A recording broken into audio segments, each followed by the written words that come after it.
Igan, arestado ang isang lalaki sa Makati City na hininalang pumatay sa kanyang kinakasama.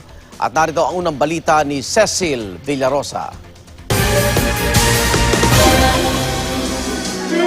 Todo hinagpis ang mga magulang ng 24 anyos na call center agent na si Kia Tongol. Linggo nang mabalitaan nila ang pagkamatay ng biktima sa loob ng bahay ng kanyang kinakasama sa Makati City. Suspect sa kanyang pagkamatay ang mismong kinakasama na si Florentino Ordinario III. Kwento ng ina ng biktima na si Aling Elvira, hindi sila kumbinsido sa paliwanag ng live-in partner ng anak na namatay ito habang himbing sa pagtulog. Kaya nagpasya silang ipa-autopsy ang mga labi ni Kia.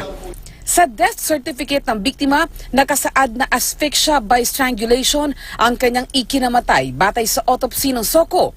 Ibig sabihin, maaaring siya ay namatay sa sakal o kaya ay tinakpan ng unan sa bibig. Sabi ko, anong ginawa niyo sa anak ko? Walang umaamin. Pagising daw nila, gano'n na lang daw yung anak ko. Mayroon bang gano'n? Pagising mo, namatay yung anak ko sa kandungan mo? Galit ang nararamdaman ni Aling Elvira, lalo pat nalaman niya sa mga katrabaho ng anak na sinasaktan ito ng kinakasama kaya madalas mag-long sleeve sa pagpasok para matakpan daw ang mga pasa. Lumabas din sa autopsy na 36 na oras nang patay si Kia nang masuri ng SOCO ang mga labi nito noong linggo ng umaga. Durog yung puso ko, sir. Dahil siyempre anak ko yun. Ang hirap, talaga ang hirap. Wala na nga akong luhang iluluha mula nung Sunday po. Hindi rin ako nakakakain. Ang sa akin lang yung katarungan ng anak ko, mabigyan ng katarungan.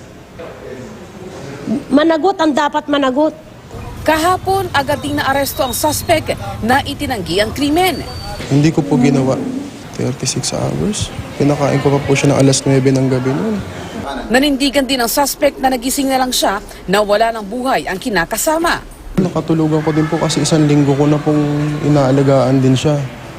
Kasi yung anak ko namin din, kaliwat kanan, nakatulog na din po ako mga ganong oras. Pagising ko, wala na siya.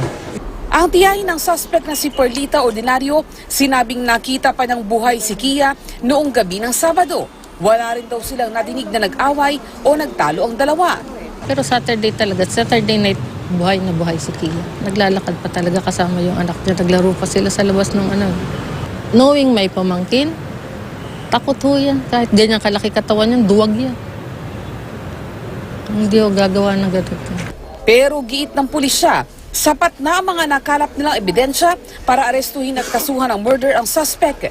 Doon sa statement ng ating mga investigador, yung SOCO at saka yung sa family.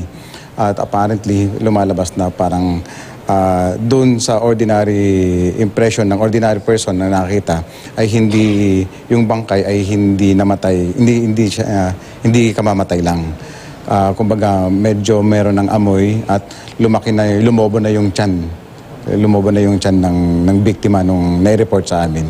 Iimbestigahan din ng pulisya mga kaanak ng suspect kung pinagtakpan nila ang pagkamatay ng biktima.